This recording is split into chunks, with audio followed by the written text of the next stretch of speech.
So, So, dude, man, UFC 244, are you hyped for it? I mean, I think when it comes to that event, personally, I'm looking forward to like Darren Till versus Calvin Gastelum because like I really don't know who's going to win that fight. Mm-hmm. Like when it comes to the main event, I'm pretty certain that Masvidal is going to get it done. Yep. Who else is on it? Johnny Walker is going to get it done. Johnny Walker. Yep. Who else? Yeah, we Stephen have like Thompson, Wonder. Luke. Yeah, I'm not too interested in that fight, but I'll give it a watch. But yeah, I'm just looking forward to that Darren Till fight, really. Right. So, are you like a big Darren Till fan?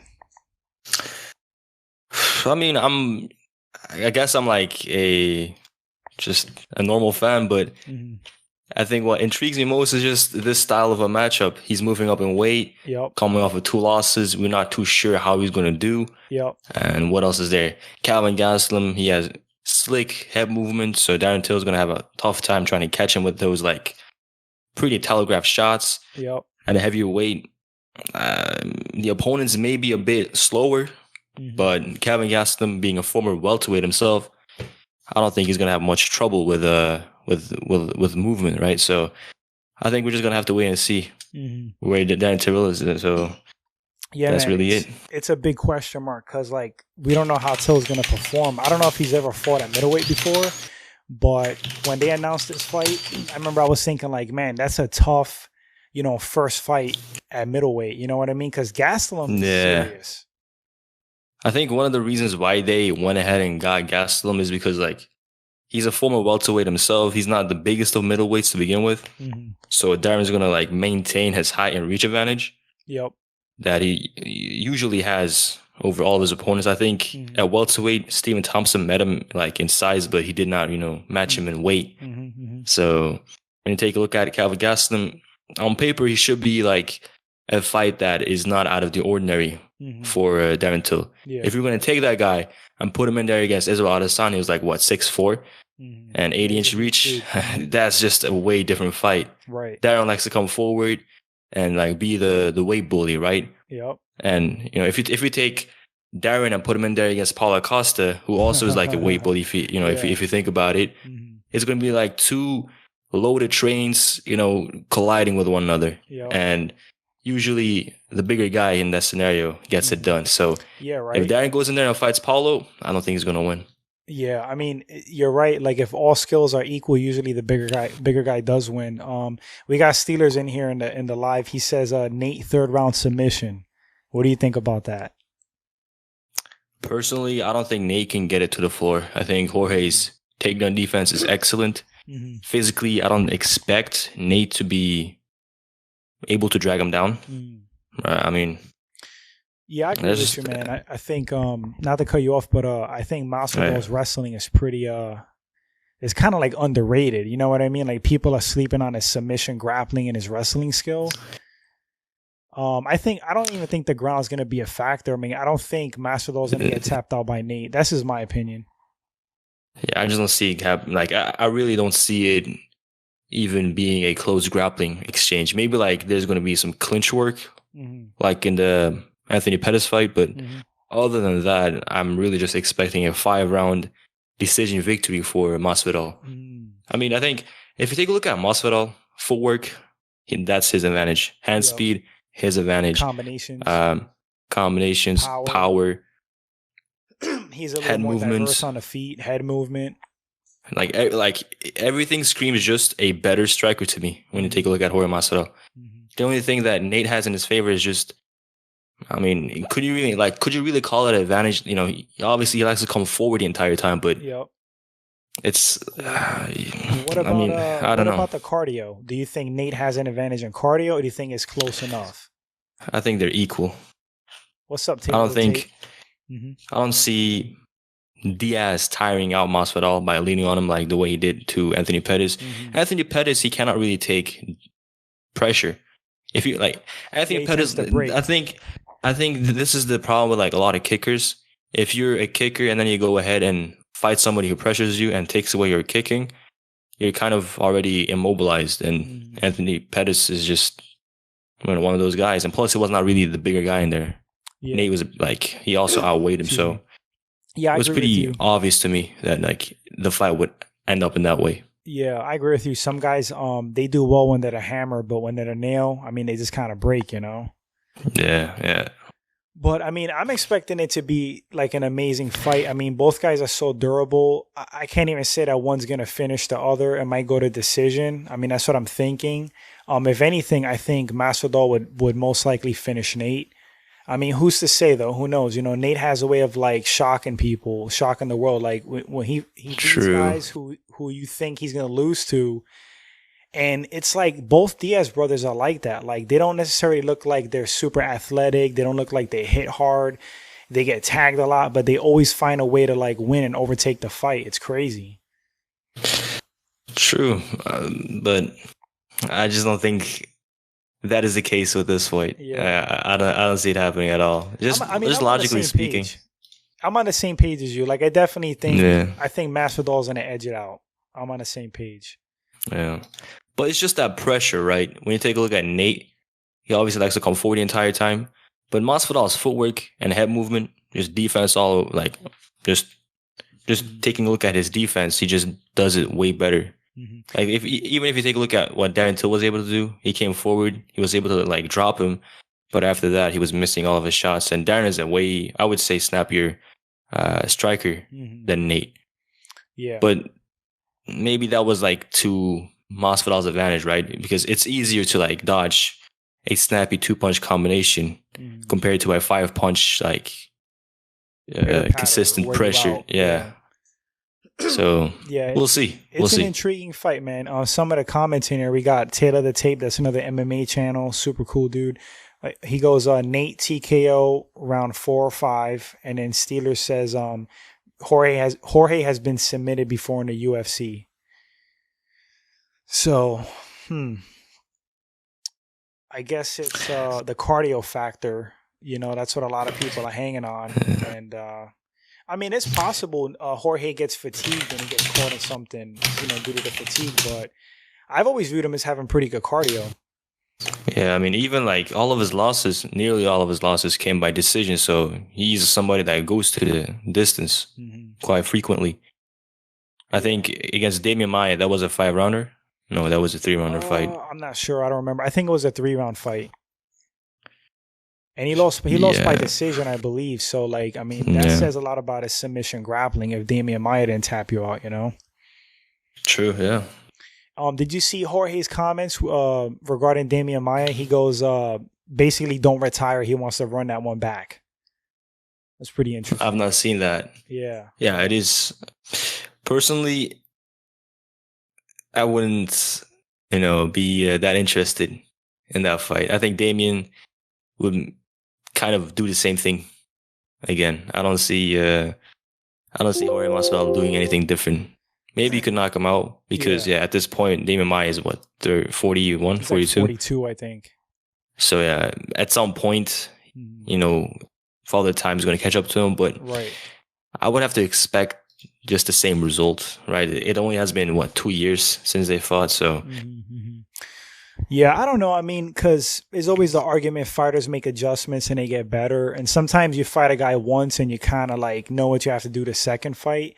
So like I personally think that Masvidal would beat him, definitively the second time. But here goes Steelers. He says, how do you think Conor would do against Masvidal? What do you think, Kenan?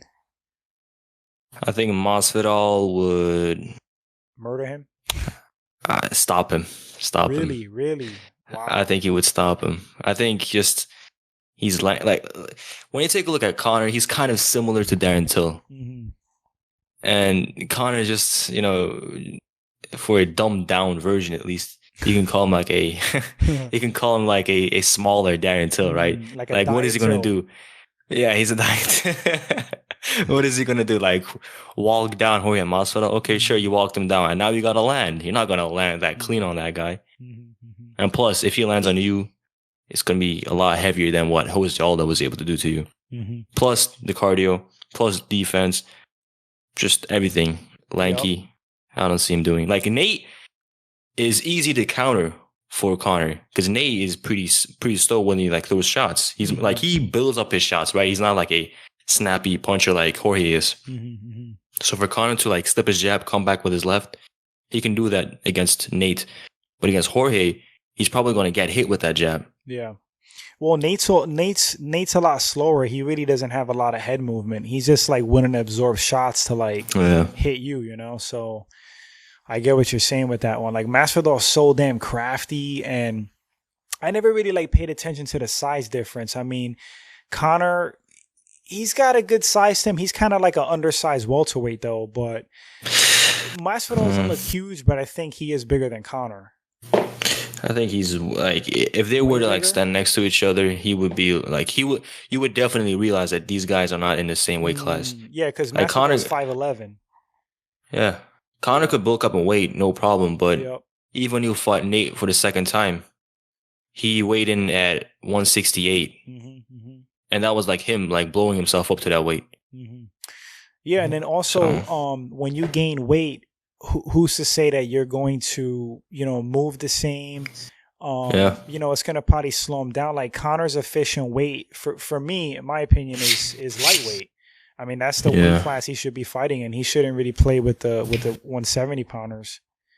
Yeah, that's what, like, I think if it wasn't for that BMF belt, right? Because the BMF title in itself, just like that title, is good. There's no problem. But just because now there is a belt, there's like this unofficial rule that it has to be at 170. I don't know. You know what I mean? Yeah. Like, if, for example, Nate wins, then what's Conor going to do? Like, oh, bring him down in weight? That doesn't make sense. I don't know. Because Nate has been fighting 3 fights now at welterweight. And Conor just, you know, it just seems like Conor is going to be like B-side in that fight, which is pretty weird. Just because there's this like artificial belt. Steeler says Conor has great boxing and defense. Conor's 5'9", Jorge's 5'11". Conor's reach is 2 inches longer than Jorge's, and Jorge can make 155. Yeah, he has fought a lightweight before. Yeah, if he can make 155, sure, you know, no problem. But 170, that's just not his weight class. Yeah, I mean that's a 15-pound weight jump. That's huge, right? It's not like the regular 10 pounds. I personally, like when it comes to Conor, he has to be a little bit like lighter. The heavier is, the more oxygen his body needs, and the quicker he fatigues. So if he's slim and trim, they can go 2, 3, 4, 5 rounds without a problem. I mean, he went 3 against Max, no problem. He went 2 with Chad, no problem. He went 2 against Eddie, 5 against Nate, but that was a weight class. I mean, 2 weight classes above his natural weight class, and like he slowed down in that fight, but you know, he pulled through and did okay. Yeah. So yeah, against Jorge, I mean, I wouldn't totally count him out because he has like that. Conor has like good power. He has really good striking, good boxing. It's not like I would count the guy out totally, but I do think he's at a disadvantage. And he's super well rounded. I mean, he just seems like he has more tools. He has good wrestling. I would think his submission grappling's better than Conor's. Conor's a brown belt, I think. I may be wrong on that, but yeah, last time I checked, he was brown. Jose, what's up, Jose? Jose says Jorge would have a tough time cutting to 155. I think he would right now. I think he would. He might be able to do it, but you know, when you get older, you tend to gain more weight, and it's a little rougher to cut down. If he has, let's just say, 2-3 months to like cut that weight down, I think he can do it without a problem. He's done it before, so like even at 170, he doesn't look like he cuts down to 170. He's kind of like John Jones, right? He just kind of maybe runs on the treadmill, cuts down a couple meals like in the week, and you know he makes the weight, kind of like Israel as well. So he's not a big welterweight to begin with. He just looks like somebody who is fighting at a walk around weight. Right. Yeah, I agree with that. I mean, when he fought Darren Till, he looked really undersized next to Till, but Till's huge. Yeah. Till's a gorilla, man. Yeah, he's freaking huge. Silverback gorilla, man. Yeah, now he's going to be even bigger at 185, which is not... Have you seen him on Instagram? He looks like a fucking giant. His neck is like Tyson's when he was in his prime. Yeah, he's huge now. I mean, I like Darren Till. I kind of feel bad for him. You know, there's like an argument that he got kind of thrown to the wolves a little too early. What do you think about that? No, because he beat the number 1 ranked fighter at the time in Stephen Warrenboy Thompson. Who else is he going to fight? Yeah. If you beat the number 1, you're the number 1. Then what's next? the world champion is next. He earned his shot at the world title and he lost. That's as simple as it gets. We got a couple of more comments. Jose says Jorge only walks around 180, so he has a pretty easy time cutting a 170. That makes sense. I mean, he kind of looks 180-ish when he's just chilling out, eating, whatever he eats, Spanish food. Hey, man, he eats his Oreos, man. That's a clean source of protein, as he likes to say. Yeah. I remember back in the day, they interviewed Masvidal, and he said that he's like a McDonald's fanatic. He loves his cheeseburgers. And it's funny because George St. Pierre said the same thing. Like, they asked him, does he have like a special diet? And he's like, not really. He just eats whatever he wants. But he's a freak athlete. Have you seen those videos of like Masvidal, like a day eating with Masvidal? Yeah, dude, that was the funniest stuff, man. He'd pick a box of Oreos and say, "Well, the filling comes from milk, and milk comes from cows, and a cow is a pretty good source of protein." And I'm like, dude, what the hell? He's a character, dude. And it's he really is, man. I'm super happy for him that he's getting like this, fame and attention now because he really deserves it. And you see a lot of negative comments out there. They're like, "Oh, who's this guy? He's only on a 2-fight win streak." But it's like, this guy's fought a bunch of top 10s, a bunch of name guys, former and future champs. I mean, his record, he fought a who's who. He's always been in the mix. He just ended up on some defeats. That's what it is. Like for a guy to be 15 years or 10 years fighting at this level, you never could call Masvidal like an easy fight. He was always a guy that would go in there and like make it a really tough fight for you. Right. Yeah, he's a dog, man. He came through against Askren, he came through against Till, and now listen, Darren Till, a huge superstar. Ben Askren, huge superstar. And he knocked them both out. Yeah, he murdered Askren. Like, sensationally. That was, scary. That was nasty. Dude. And plus those 2 extra punches at the end. I'm like, dude. Oh my God, bro. I wouldn't have been surprised if Askren did not wake up from that. Dude, that was nasty. It was scary. I was on vacation in Pennsylvania, and I was catching a fight, and I wasn't expecting that. Like, I thought Masvidal was gonna win, but that shit was insane, bro. Like, he set him up lovely, and it's like, he just set him up beautifully because that's what Askren defaults to. Just he shoots in for like a double leg or something. And he just kind of panicked and resorted to like what his instincts are, wrestling. And he just cracked him with that crazy knee. And like you said, the follow-up shots. And then he was just like, ruthless, like taunting him, tapping on the mat. I'm like, oh my God, he really hates Askren. I mean,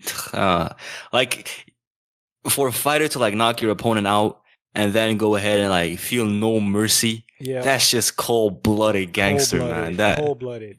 Dude, I'm like, if I were to do that to Askren, at least after the second punch I landed on him, after he was knocked out, I would be like, okay, all right, maybe it's over. But then he goes in there and calls him a scrub. Talk shit about him as well. Yeah, the interviews. That's what it is. That's what it is. It's the fight game. They're not here to make friends. They're here to fight, make money, and then go home. Right. You know what also is a crazy late strike when Henderson knocked out Bisping. The dude landed a flush forearm, elbow, whatever it was, right on the jawbone. Bro, that was like nuts. It was the Hendo Falcon punch. And you know what's funny with Bisping? I used to actually like really, really dislike Bisping, as like many people, and the guy won me over. I mean, I don't know if you like Bisping or if you ever hated him, whatever. But I don't think I've ever disliked any fighters. Never. Really? I just look at him as, a guy who was heel and a guy who was face. Because at the end of the day, if you take a look at it, this sport is about 2 guys fighting. And it's not really them fighting with the fans. It's just them fighting with the opponent. And whatever Bisping says to his opponent is between them, and we're just spectators. We're not really there to say what he says is right or wrong. That's just how I always looked at it. Even when like Conor McGregor was talking trash about Habib. Yep.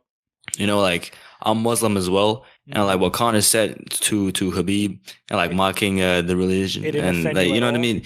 It didn't even bother me because like what he's trying to do is pretty obvious. Get under your skin, and let's just say you did get under my skin. What then, right? What did you get out of it? Oh wow, I'm like tensed up when I see you. Come on, man. You know what I mean? Yeah. Relax. I mean, so like when fighters do that, like Michael Bisping, it's just whatever. Yeah. Part of the game. No, totally. Like Bisping even admitted that like he would troll guys to like get them to be overly aggressive or throw them off their game. I guess I just didn't like him, just his attitude. And yeah, thinking about it, it's a persona, it's an act. But you know, okay, like Colby Covington. I mean, so many people hate him, but the guy's like kind of genius because of all the attention he's gotten, and you can't deny he's a good fighter. You know what I mean? He's a little one-dimensional, but he's picking up in the striking. Yeah, I've always liked Colby, always, because like, I mean, what he's doing is not really that genius. It's just like he's not as dumb as the rest. That's how I see it. Because like in this fight game, like if you make it to the UFC, you did not make it. Getting to the UFC is like getting yourself on the highway. Yeah. Right? You have to go to Las Vegas on the highway. You know, you got to be on the road to Las Vegas. If you're on the highway, then you're just another car on the highway. So that's just, for me, I have to see a character. Because at the end, what these guys are doing, this is not like the Olympics. The Olympics, I don't know anybody who's fighting in the Olympics for boxing, for example. Mm-hmm. But the reason why I'm watching is not for the fighters. I mean, obviously, well, it is for the fighters, but it is to know at the end who's going to be the Olympic world champion. Mm-hmm. And that tournament sells itself.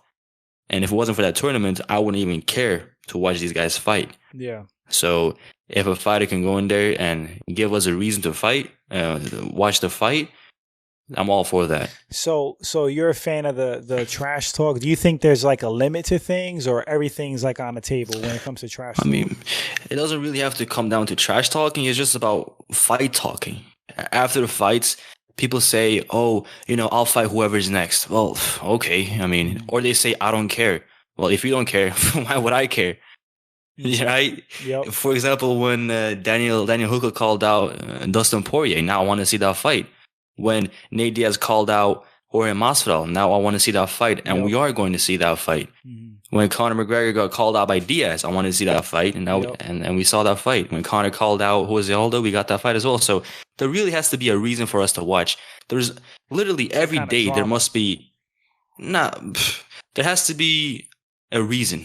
I mean, it doesn't have to be drama. Like Dan Hooker called out Dustin, pretty respectfully, that was no drama. When Dustin called out Khabib, that was no drama. Or like there really has to be a reason for us to watch, because every single day there is an MMA event, and it's not like I'm going to watch every single one of them just because I'm a fan of the sport. I mean, there's a certain minimum requirement for me to go ahead and watch a fight. Mm-hmm. Obviously, if it is going to be styles fight, like a good styles fight, like Muay Thai versus Karate, Stephen Thompson against Till, I'll watch that, no problem, you know, but I won't just go ahead and watch the early prelims and then just, you know, all the way up to the main event. I won't really do that anymore. Just, I've done it too many times, and I really didn't really get anything out of it. Yeah, I mean, the trash talking is like entertaining for me. I personally think there are limits to it. Like, I don't like when people talk about religion and like family members or spouses. I mean, like, I'm a Conor fan, but you know, some of his antics I'm not cool with. You know what I mean? Like punching the older dude in a pub. I mean, that's ridiculous. Yeah. That's like a whole other topic. But as far as the trash talk, like, well, like, if we're just gonna stick to like the mental warfare trash talking to the opponents. Mm-hmm. I mean, you saying that you personally are not a fan of like when Conor talks trash about Khabib's religion, for example, that's exactly what he's after, right? So he essentially got what he wanted, just like that reaction of like disapproval. And for example, I've had like casual fans like in my city that don't even watch MMA like that. They were interested in that fight. They were like, oh, you know, Conor was talking too much shit. Now I got to see him lose. That's really what it is. Right, that's really, at the end of the day, what it is. So you think he's that smart that it's like a master plan? You don't think he's just being like a douchebag? No, I think it is a like he embodies a persona at this point. Okay. Like he is that, and there's always like thought behind it.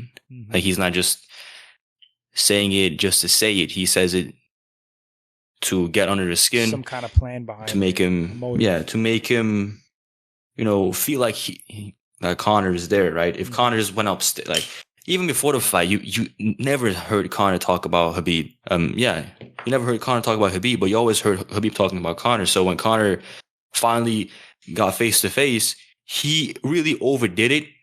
So like, I feel like he kind of overdid it. If he just did less of it, it would have been a bit more, I would say, effective. But it's really, when there's no crowd, there's no, how there's like when you say something stupid and like in a crowd of people and they all look at you like disapproving. Yep. Or like somebody like makes a joke and then like the entire crowd laughs.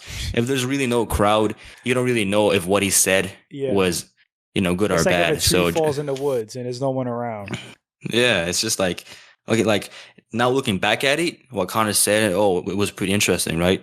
Like I think MMA on Point made like a video like analyzing what he said, and that got like 8 million views. So if there were actual crowds there that would like feed off of whatever Conor said, it would have felt a bit more genuine. So next time around, hopefully there's a crowd. Yeah. But with these two guys, man, I feel like they will kill each other in the street. Right. You mean Conor and Khabib? Yeah, Conor and Khabib. Yeah, they really don't like each other, man. We got Steeler says, if Conor goes back down to featherweight, do you think he will stay in that division because he said he wants to be double champ again? Conor going down to one, I don't think he can make the weight anymore. I think he has packed on too much muscle mass. Too much muscle mass at this point.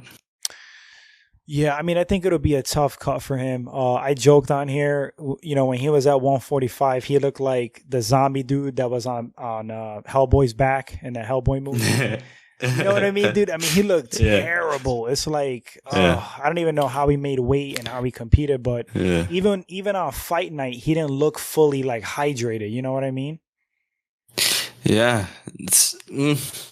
I'd say against Jose and against Mendes, he looked pretty good. Like, I mean, I think, as best as he could, right? Like, obviously, he was really dry. He barely had any fat on him, so all that he could do was like carve up his muscles, and that was about it. Yeah. I don't like him at 145. I mean, there's I think he will dominate there. You think he'll go back down and dominate 145? I think he could defeat Max again. I think Zabit would beat him though. I think he's too rangy, too unorthodox. But I think he could take Max. I think Max is not too good at fighting off of his back foot, and he's not backing up Conor.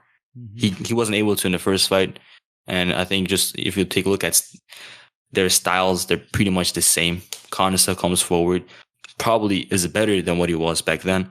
Max also has gotten better than what he was back then, but one thing that he hasn't gotten better at is really just being a good fighter who is taking pressure. Like Dustin really put the pressure on him. He didn't give him room to, set up his distance and get his combinations flowing. And he was always intercepting, always resetting Max. And that's how he got the win. I think Conor can do the same. And he's going to be a bit more effective than the first time around because he was throwing a bit too many shots that were unnecessary. Like spinning, spinning heel kick to the shins. Who was? Conor or? Conor. To who? To Max. Oh, to Max in the first fight, yeah. Yeah, like stuff like that. Unnecessary, but this time around he's going to be a bit more efficient, keep him backed up. Yeah, I mean, if they fight again, I mean, I wouldn't want to see it at 145. I would like to see it at 155. I mean, that would interest me more. I think Max got a lot better than what he was. So if I had to pick who will win that fight, me personally, it's tough. I mean, Max has that cardio. He has that pressure. I don't know. That one's kind of a pick 'em for me. Conor versus Max, like a rematch. I'll go with Conor on points. Max has a great chin. He does. And he got that Hawaiian chin. Yeah, but they're a different type of breed. Tough, man. Different type of tough. But I think Conor's going to win just because, like, if Conor is in control of the distance and the tempo, he can go all day. He can go 20 rounds. Against The first fight, he was in control of the distance, everything. So, against Eddie Alvarez, he was in control of the distance, pace, everything, and he could go all day. I don't think Max could do anything that different. So, I mean, that's another thing with Conor. He has a big criticism that that his cardio sucks. Do you honestly think that his cardio sucks, or do you think sometimes it's a style matchup that gasses him out? Yeah, it's just the circumstances that he's in. If you take a look at all of, I mean, people, what do they say? Conor is a 8-minute fighter or something like. I think that's what Eddie Alvarez said. And 8 minutes in, who looked like the guy that had the worst cardio? Right. Eddie wasn't right on that one. Yeah, Eddie was all like Eddie was placid on a canvas 3 times, man. But by the time 8 minutes rolled by. Yeah, right, that was crazy, man. Alvarez, you know, he's a great fighter. I don't know if by the time he fought Conor, he was already missing a step, but he was champ. So, I mean, that was one of the most one-sided freaking beatdowns I think I've ever seen. Yeah. We got a couple of people on here. I don't know how much time you got left, but let's see. Steeler says who should Tyron Woodley fight? and James Vick was mentioned. But it was a joke. It was a joke. Okay. What else we got? Steelers, what's your thoughts on CM Punk fighting in the UFC? Okay, that's an interesting one. Kenan, what are your thoughts on CM Punk? I think, you know, the guy tried his best to become a professional MMA fighter. Personally, I think the UFC was the right promotion for him. He's a very big deal. Yep. And if he were to go to like what? PFL, like, come on. It's not going to be a big deal. If he went to Bellator, it's not going to be enough. Like it is going to feel like a step down in the I would say level at which he competes in athletics. Like the WWE is as big as it gets in professional wrestling. Right. And the best thing for him that would be nice was the UFC. That's just in terms of promotion, right? In terms of his opponents, the UFC could have done a better job at picking a lot more easier fights. They go ahead and pick Mickey Gall. I think the UFC really tried to just capitalize off of like new stars from his name. That's really what it was. They weren't really looking to give Punk like a legit run in the company. They did a good job with Mickey Gall. They gave him a name, but the other guy, who was it? Like Johnson something? Not quite sure. Yeah, you're talking about. I mean, how about like Sage Northcutt? Sage Northcutt was pushed hard. Paige Van Zandt. Yeah, I mean, you have to, because the sport is not going to move by itself, right? These stars are not going to creep up on themselves. Like, for example, Brian Ortega, right? People were talking about Brian Ortega. Like, by the time he got to fight Frankie, nobody really like saw him as a big star. Right. He would be like, I think by that point, by the time he fought Max, like he was already in the UFC for like 3, 4, 5 years, and he would fight like maybe once or twice a year, and he would really step under the radar. And actually, if you take a look at him, he's a pretty charismatic guy, and you know, he really has like star potential. Yeah. So if you're not pushing those guys, I think he needs a lot of work. Yeah, he needs a bit of work. I think he can cut down on weight. Actually, I think. If he, so you think that's the thing about the UFC. Now, right? 145. That's the thing about the UFC. Yeah, like that's the thing about the UFC. There's just a 10-pound weight jump is just too much for every single weight class. And if you take a look at boxing, it's every 5 pounds, which is a bit more, you know, realistic. Yeah, I mean, that's a different topic. Do you think that dilutes the sport though? Like when you have so many weight classes and belts? No, that's just the more champions, the more fun you have. I mean, if you take a look at boxing, each division, like if you take a look at middleweight, you have junior middleweight and then super middleweight. Obviously, you have your regular middleweight. Junior middleweight is 154, middleweight is 160, super middleweight is 168. And if you take a look at the UFC, 168, I mean, you already have 2 weight classes after lightweight before you even get to welterweight in the UFC. And there are legit like great superstars. Okay, I wouldn't really say superstars, but like legit names in those divisions. Yep. In those 2 divisions that, you know, are empty in the UFC's divisions at least. So I think the more champions, the better. Yeah, I mean, there's like pros and cons to it. you're definitely gonna have a lot more guys trying to do the double champ, triple champ thing when the weight class is so close. Yeah. So, but a couple of comments. That doesn't bother me though. No. Let's see what we got here. Hope Uncle Hank's drinking buddy says hope Johnny Walker KOs John Jones. Yeah, a lot of people hope that happens. Let's see. Andrew says, I say Masvidal got enough cardio in the tank to keep up with Diaz. He also has more weapons in his arsenal and sharper weapons as well. I kind of agree with that. Andrew, even Masvidal's ground game is good and his takedown defense is great. I agree with those points. Steeler says, do you think the UFC should do a 165-pound division? I think we kind of just touched on that, right? Yeah. They should. They really should. Mm-hmm. Yeah. And I think they should bump up 170 to 175. I agree. 100%. You got those in-betweener guys like even possibly Conor. Conor could be a 165er and do really well. Oh, I don't think so. You don't think so? Because he weighed in at 168 to fight Nate Diaz, and that's only like, what, 3 pounds? That's, I think, only 1 kilogram. Like, that 1 little kilogram is not going to do it for Conor. It really has to, like, bring him down and, like, trim him up. If he doesn't have that, I don't think Conor is going to be good. I think Conor should stay away from 170 or 165. Yeah. That's just how I see it. What's up, Casey? Jose says Conor walks around 175 now. I mean, walk around weight doesn't really mean a thing. You got a little fluff going on. Yeah. Let's see here. Andrew says, if Nate was to win, how would he win? Submission or decision? We were talking about that earlier, Andrew.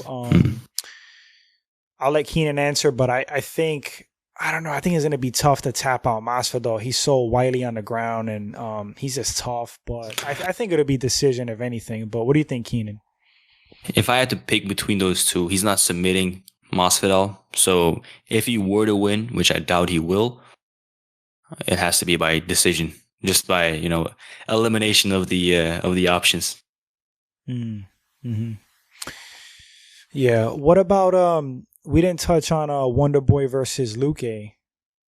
What do you think about that fight? Yeah. Honestly, I don't really know. Like I don't really know how he fights Luque. Obviously, I know him. Like, I've seen his name in the rankings and stuff, but I can't remember how he fights. Yeah, he's kind of not like I did like a ton of research on a guy, but I have seen him fight. He's super aggressive. He throws combinations. He got good power. Kind of like a jack of all trades. Does get hit. He's tough. I mean, he took Mike Perry's biggest shots. I think he's going to edge it out on that fight. I mean, I may be wrong. Wonder Boy's amazing. He's one of my favorite fighters, but he may be slipping just enough for this guy to get the win, but we'll see what happens. Like my initial prediction. Mm-hmm. Okay, go ahead. No, I was going to read. Andrew says that Luque's on a 7-fight win streak right now. Oh, okay. Well, at first, I was picking Luque, but I don't like to make predictions. I mean, at first I was going to pick Wonder Boy, but I don't like to make predictions about fights I'm not too informed on. So when it comes to this one, I will have to, if I were to pick, yeah, sure, I'll go with Wonder Boy, but Wonder Boy is what, 35 years old at this point? 35, 36? He's around there. He's like 35, 36, 37. I'm not sure. Yeah. So, at some point he's going to start aging as well. He is 36 years old, but he's a very, very well, nutritioned fighter who is 36, right? He hasn't taken too much damage, very well taken care of. Yep. I think he will perform. I think he will perform as he always does. Mm-hmm. That's just the benefit of having taken care of your body. You're not going to look drastically different 2 years from now, 3 years from now. Yeah. Same thing with Damian Maia. Mm-hmm. Maia's the man. I got a lot of respect for Damian Maia. A couple of comments. Andrew says Wonder Boy's on his way out. He's seen his best days. I agree. Casey says Luque's a bad motherfucker. Andrew says, trust me, Wonder Boy has seen his best days. We'll see. I mean, Wonder Boy disappointed me in the Woodley fights. I thought that he was going to beat Tyron Woodley, and I was kind of surprised. I mean, if I remember correctly, he got outstruck in that fight. I may be wrong, but and I was equally as surprised when Usman dominated Woodley. True, yeah. What'd you think about that fight, man? I thought Woodley was. I did not see it coming because I didn't like when I took a look at. I mean, I didn't really see it coming in that way, especially at the fact that he was able to take him down so much. When I took a look at Usman and his fights, for example, against RDA, he's a very like lanky fighter, right? I don't know about like I think in that fight he obviously had like the height advantage, but he definitely had a reach advantage in my opinion, or just he fought like he had a longer reach. He was able to keep RDA at a pretty long range, and RDA could not get in, and he always like kept him backed up. And if when I saw that, I knew that was Tyron Woodley's like pretty, like that's just a nightmare matchup for Tyron Woodley. Like if you back up Tyron Woodley and you don't overthrow and you don't overcommit to a shot that misses, and you just like throw a lot of like touching shots and keep him busy, keep him active, he's going to get frustrated because Tyrone he just counters one big shot and then he slips it one big right hand and he just pops out of the range. If he can't do that, then he's just there, not doing anything. Yeah. And Usman took advantage of that.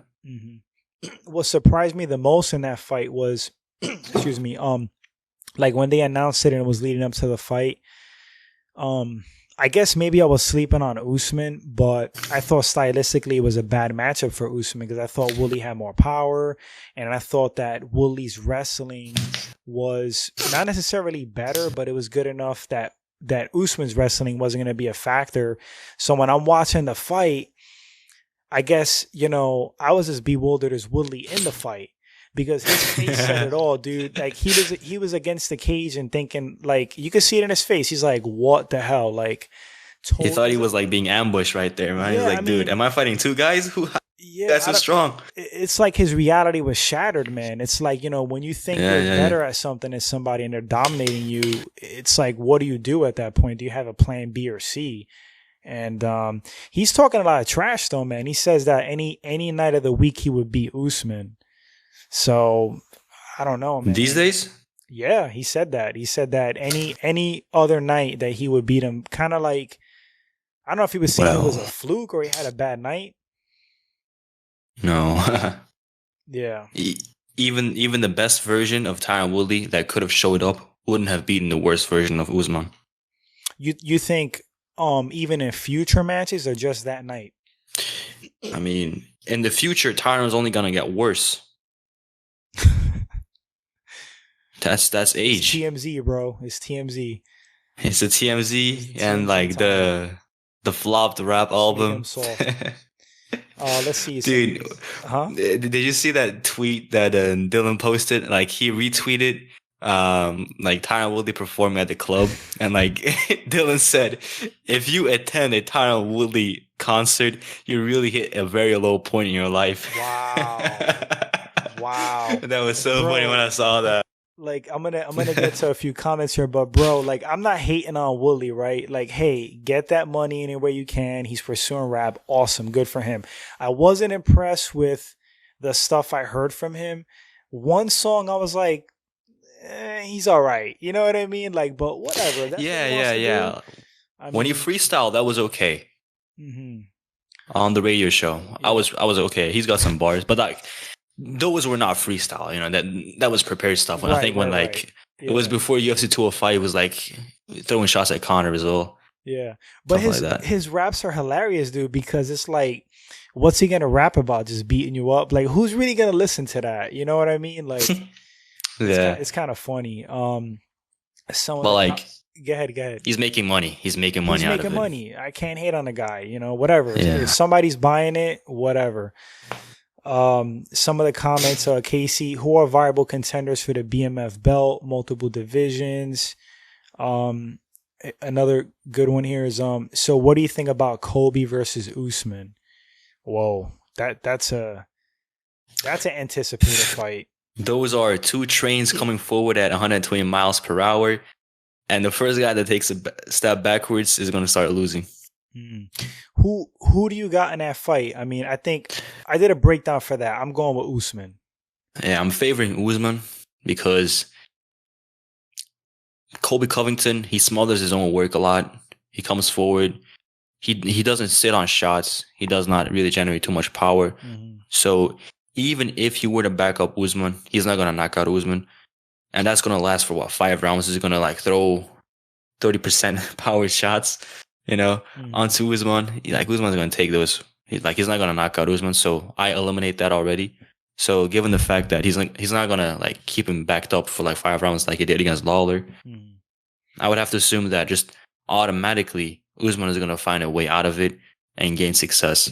Now, in my own breakdown, I would say that Usman is probably going to start dictating the range, and as soon as he does that, it's a wrap, and the fight is really in his favor.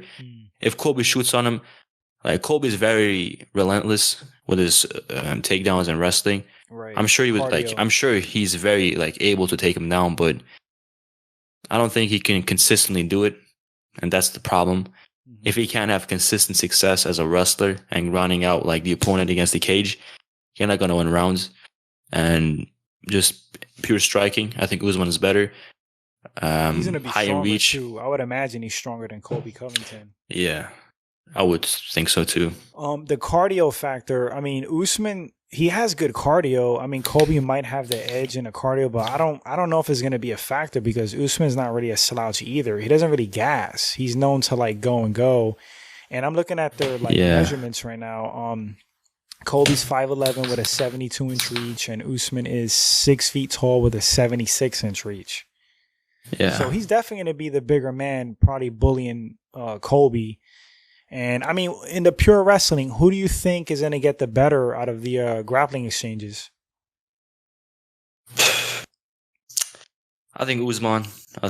Because if you take a look at, the guys that he was able to dominate in wrestling, like Tyron Woodley. Tyron is way stronger than Colby. Maybe for one round, right? Because then Tyron is going to start, gassing out, fading, and like he's pretty much going to get used to. So a guy who is pretty athletic and pretty slim and trim, he's going to be, outputting a higher intensity throughout the entire night than just one guy that can do it just a lot more, maybe 5 times more than what you did for one round. And 1 round is nothing. You still have 4 or 5 to go. So, we got something here. Colby said if he wins, he wants to take the 155 belt. That's from Steelers. Colby taking a 155 belt. Can he make 155? He probably can. I don't know. He may die trying to make that weight. Yeah. He may try, but I don't know. He'll probably look like TJ Dillashaw. Yeah, trying to make flyweight. TJ looked terrible. Now I understand why he got popped for the EPO. Trying to he was about to die, man. Yeah, he looked terrible. Casey says Robbie tried to save welterweight from the wrestlers for a while, but couldn't keep them down. That's funny. Hey, that Robbie Lawler versus Covington fight. I thought Lawler was going to give him a lot more problems, and that was again a stylistic matchup in my head. But Colby just went through him like a buzzsaw, man. I mean, yeah, that fight played out exactly how I expected it. You figured he was going to overwhelm him? Yeah, because there's no way Colby's just going to stand there and trade with him. And there's no way Robbie Lawler is going to continuously stuff his takedowns because Robbie is a pretty buff guy. He's going to fade away as well. Yeah, I mean, Colby's Lawler, not going to fade away. I've always viewed Lawler as having some pretty good defensive wrestling, but Covington, he's just nonstop.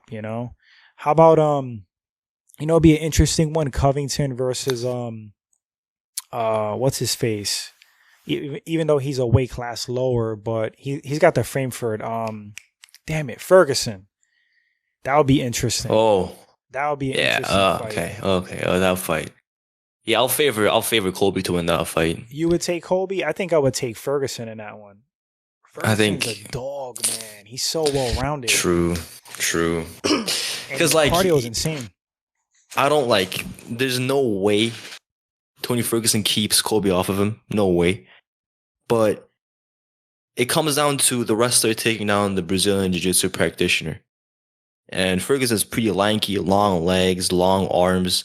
He's probably going to tie him up and find a way to submit him. Maybe he's not like, I don't expect Ferguson to win the rounds, but if he wins the fight, that would not surprise me. Mm-hmm. Yeah, I mean, that's how I feel about Ferguson and Khabib. I've always said that Ferguson's like the anti-Khabib. I mean, I'm not saying it's guaranteed he'll beat him, but he has a hell of a shot just based on his skill set, you know?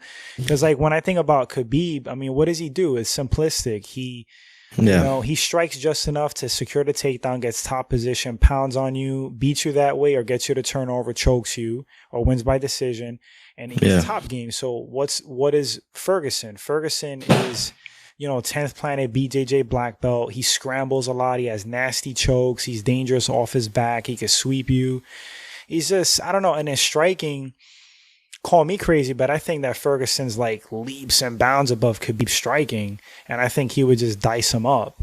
You know, like, I can't wait to see that fight. I would definitely pick Ferguson. If Khabib beats him dominantly, I will like praise this man till the day I die. I mean, I don't think he'll run through Ferguson like that. If anything, it'll be a war. But I would think Ferg beats him. What do you think about that one, Kenan? I have a pretty more simplistic look on that fight, but like just coming back to Ferguson and like grappling, like I've grappled with guys who are like pretty lanky, and like long limbs and thin guys. You think like, oh, I can keep them down, but these guys, they're like worms. They just find a little gap and they can like, you know, just slither out of there, and then boom, before you know it, you're losing control. But you know, obviously it's a different story. But when it comes to Khabib and Tony is the guy that will find those little openings and then try to submit you. He will find those openings. But against Khabib, the major problem is when you're fighting Khabib already takes care of like a couple of threats that you may present on the floor. He'll make sure to not take you down in the middle of the ring so that you cannot put him in your guard. He will put you against the cage. Keep your back up against the cage so you can set up. And I've yet to see anybody, you know, attempt a successful submission against the cage or come up with a submission that is like pretty viable against the cage. Just like the cage is just preventing you from getting leverage. So that's already like taken care of.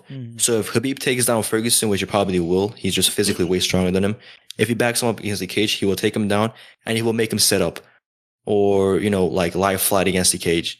And he will take care of a posting arm, right? Like, for example, if Ferguson is like put on his side, right, and he tries to like frame up with his right hand, Khabib will just pull that right hand down and you'll be flat on your back. And he will just, you know, slowly just, you know, pop you in your face. So he's not really going to give anybody the chance to go ahead and like make it a, you know, guard fight or half guard fight. You know, yeah. No, I hear what you're saying, bro. And you know what? What validates that argument?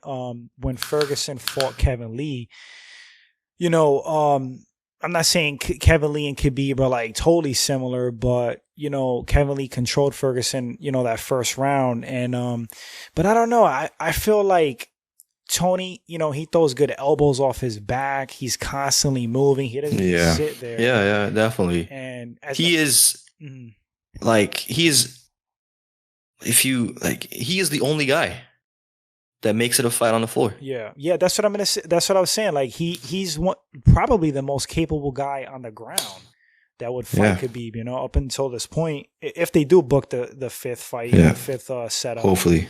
Bro, it's like a curse match. I mean, it's crazy. But that's the fight. There's no talks. There's no talks of it either. Holy shit. Jesus. There's like, I'm sure they're like talking about it, but like there's no talks from like the UFC like saying they're like Khabib said he wants to fight in March, but I don't know. For a fight that seems to be that certain in a division, like you would already expect like the date to be set, the fight to be set. Yeah, I don't know what they're waiting for, man. And, you know, I like Conor, but I definitely don't think Conor deserves an immediate rematch. That's just me. He has to, in my opinion, be a solid contender to, like, make that argument. I mean, that's just what I think. I think the easier path is Cowboy. Gaethje's a problem for Conor. What do you think? Well, personally, I don't think Conor, like, deserves the rematch either. And for his comeback fight, personally, he said that he wants to fight 3 times. If he said that if he said I'm going to be back in 2020 and I'm going to take it 1 fight at a time, then I would have said sure, go fight Justin Gaethje. He's on a roll, knocked out Vic, Barboza, Cerrone. You know, looking very good. The best, you know, hot guy in a division other than Tony. Yeah, he's got like go in there, fight him. Knockouts, like 20 or something like that. His ratio is ridiculous. Crazy guy. That guy is a brick wall, dude. He's scary. He's scary, that guy. And what's scary about him is like he used to actually fight stupid. And like he made it this far fighting dumb, like blow for blow and taking damage. He had a tough fight with Michael Johnson. You know what I mean? He could have made that fight a lot easier. Yeah, I mean that's what I'm saying. He's like evolved. Like he gets it now. Like try not to take as much damage, deliver damage. I mean, he's a problem. He's champ material. You know, I'm not saying he'll be champ one day, but he could be. I mean, he could be.